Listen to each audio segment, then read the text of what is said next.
Halo teman-teman, kami mahasiswa Universitas Indonesia dari Fakultas Ekonomi dan Bisnis, jurusan akuntansi. Kami dari kelompok 1 yang terdiri dari saya, Vito Julian Laita, dan teman saya. Jeremy Ezekia. Pada hari ini kami akan mempresentasikan mengenai sejarah ilmu ekonomi. Baik, sebelum kita mengetahui sejarah ilmu ekonomi, kita harus mengetahui dahulu apa itu ilmu ekonomi. Ilmu ekonomi adalah ilmu yang mempelajari perilaku manusia dalam memilih menciptakan kemakmuran. Inti masalah ekonomi adalah adanya ketidakseimbangan antara kebutuhan manusia yang tidak terbatas dengan alat pemuas kebutuhannya yang jumlahnya terbatas atau tidak tercukupi. Permasalahan tersebut kemudian menyebabkan timbul kelangkaan atau yang disebut dengan scarcity. Kata ekonomi berasal dari kata bahasa Yunani yaitu oikos yang berarti keluarga atau rumah tangga, dan nomos atau peraturan, aturan atau hukum. Dan secara garis besarnya dapat diartikan sebagai aturan rumah tangga atau manajemen rumah tangga. Sementara ini yang dimaksud dengan ahli ekonomi atau ekonomi adalah orang yang menggunakan konsep ekonomi dan data dalam bekerja. Selanjutnya.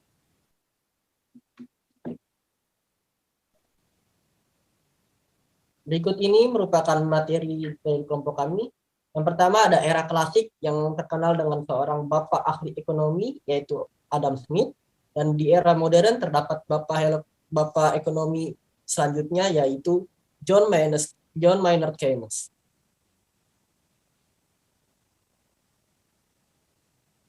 Oke, yang pertama era klasik. Era klasik ini terkenal oleh seorang bapak ilmu ekonomi pertama, yaitu Adam Smith, yang dimulai pada tahun 1776.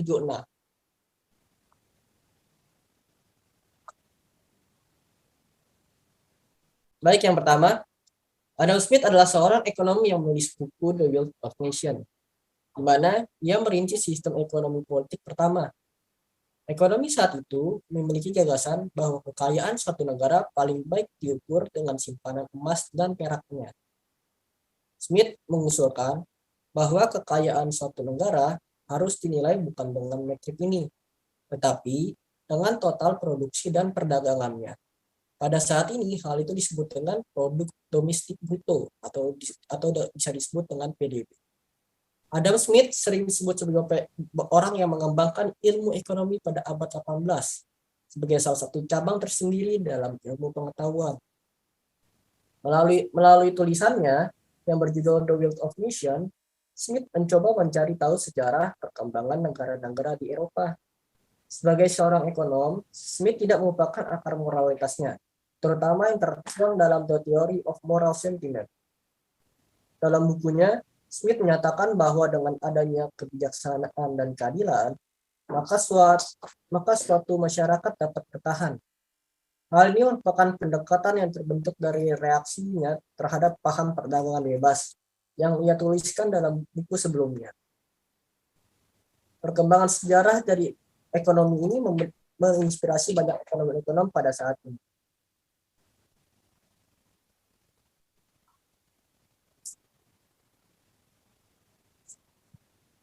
Keyakinan pada tangan tak terlihat. Adam Smith menyatakan bahwa ekonomi pasar bebas adalah yang paling produktif dan bermanfaat bagi masyarakat mereka. Sistem ekonomi yang didasarkan pada kepentingan pribadi individu yang dipimpin oleh tangan tak terlihat atau the invisible hand yang akan mencapai kebaikan terbesar atau terbanyak.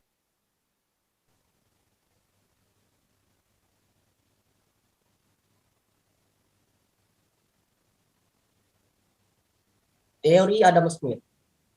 Yang pertama, the best is the winner, yang dimana harga terendah akan memenangkan pasar. Yang kedua, the invisible hand, supply and demand. Harga terjadi ketika pertemuan antara penawaran atau permintaan di titik equilibrium atau keseimbangan. Karena itu, pasar dibentuk oleh tangan tidak terlihat atau the invisible hand. Yang ketiga, no intervention from government. Tidak boleh adanya campur tangan pemerintahan. Perkembangan aliran pemahaman dalam ilmu ekonomi diawali dengan apa yang disebut dengan aliran klasik.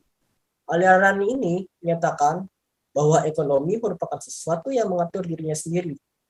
Aliran ini mempercayai adanya mekanisme yang selalu membawa ekonomi kembali ke keseimbangan pendapat nasional pada usaha untuk mengembalikannya.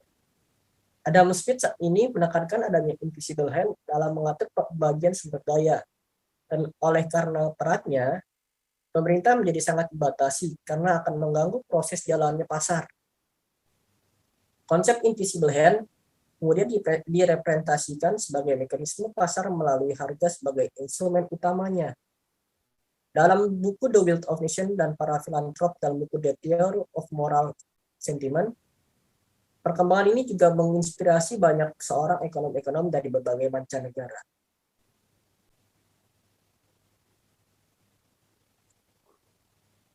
Ciri-ciri ekonomi klasik. Yang pertama, perekonomian memiliki sistem bebas berusaha, yang artinya secara otomatis kembali ke posisi keseimbangan dengan sendirinya tanpa ada usaha untuk mengembalikannya. Yang kedua, tingkat upah ditentukan berdasarkan hukum permintaan dan hukum penawaran tenaga kerja. Yang ketiga, pemerintah tidak ikut campur tangan. Peran pemerintah adalah untuk menegakkan hukum dan membangun infrastruktur pendukung ekonomi. Karena bila adanya pemerintah dalam jalannya suatu ekonomi, maka akan mengganggu jalannya perekonomian itu sendiri.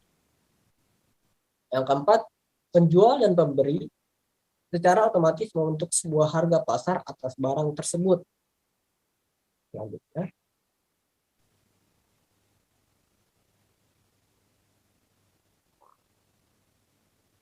masalah-masalah ekonomi klasik. Yang pertama, terdapat masalah produksi. Produsen harus mengetahui dan memprediksi secara tepat barang dan jasa yang dibutuhkan konsumen dan berapa jumlah yang harus diproduksi yang diinginkan dari konsumen. Yang kedua, masalah distribusi. Memastikan bahwa distribusi barang sampai ke tangan konsumen dengan aman, kualitas yang baik dan waktu yang tepat dan jumlah dan jenis yang tepat. Yang ketiga, masalah ekonomi. Mengetahui apakah produk tersebut akan dikonsumsi dengan baik dan sesuai kebutuhan atau malah terbuang sia-sia, atau harga di tangan konsumen tidak sesuai atau sangat tinggi. Hal ini membuat konsumen juga harus menaikkan pendapatannya untuk bisa membeli barang yang dijual yang dibutuhkan pada saat ini.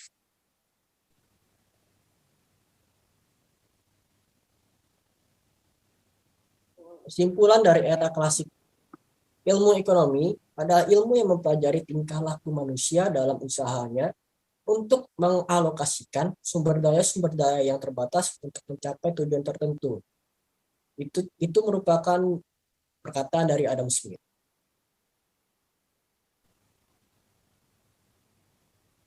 Baik, selanjutnya akan dilanjutkan oleh teman saya. Baik, sekarang kita akan memasuki pembahasan yang kedua, yaitu era modern. Dalam era modern terdapat ekonom yang sangat terkenal yang bernama John Maynard Keynes. Dan era modern ini ada sekitar tahun 1930-an.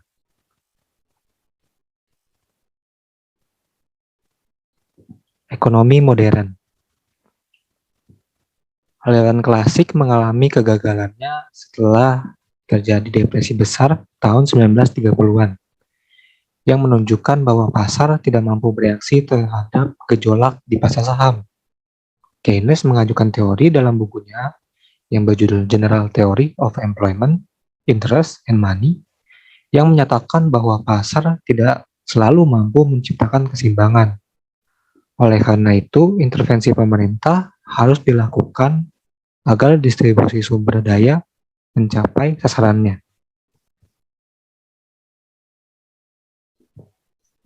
Ekonomi Keynes berfokus pada penggunaan kebijakan pemerintah yang aktif untuk mengelola permintaan agregat untuk mengatasi atau mencegah resesi ekonomi.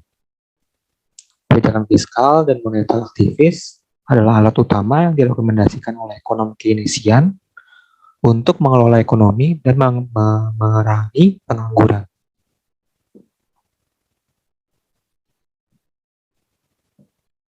Ini masalah dalam ekonomi modern. Yang pertama ada what, yaitu barang dan jasa apa yang diproduksi dan berapa banyak. Yang kedua, how, bagaimana cara memproduksi barang tersebut. Dan yang ketiga, who, untuk siapa barang tersebut diproduksi.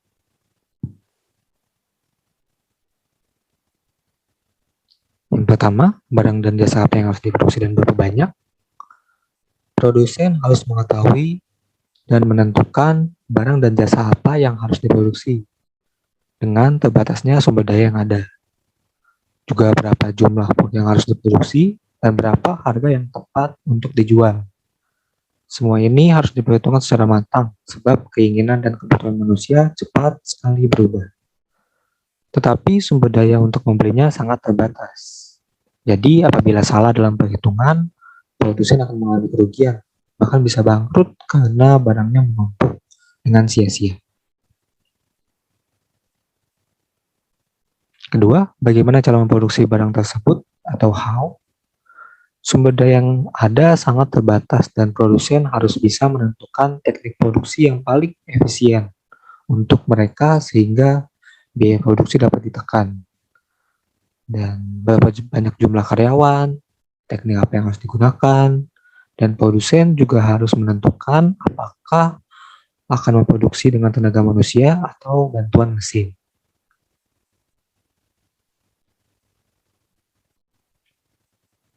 Untuk siapa barang tersebut diproduksi atau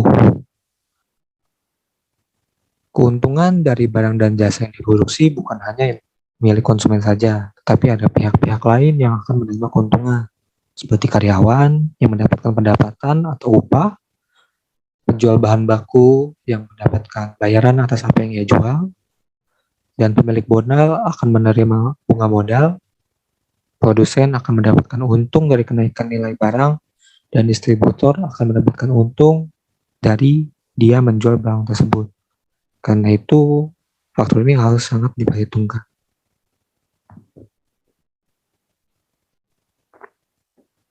Ilmu ekonomi merupakan ilmu yang mampu mempelajari mengenai tingkat kemakmuran suatu negara, yang erat kaitannya dengan intervensi dari pemerintah yang berujung pada kondisi ekonomi tertentu. Inilah adalah pengertian ilmu ekonomi menurut John Maynard Keynes.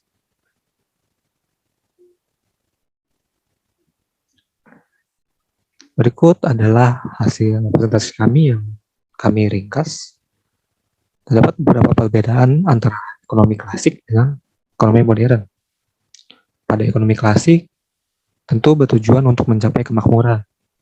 Tetapi ekonomi modern bertujuan untuk menyelesaikan permasalahan yang lebih kompleks, seperti keterbatasan sumber daya.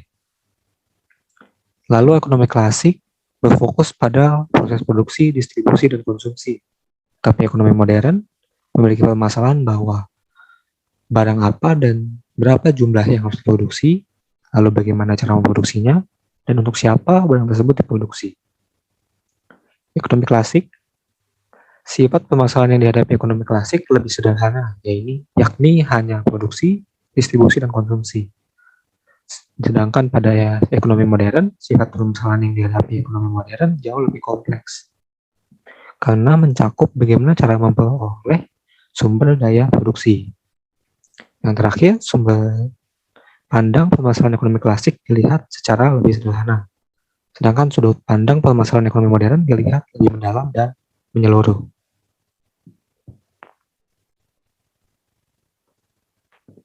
Berikut adalah sumber informasi dari PowerPoint kelompok kami.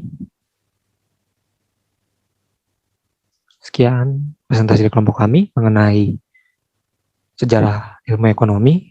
Kami mohon maaf bila ada kesalahan informasi ataupun kata-kata yang diucapkan. Terima kasih telah menonton video ini.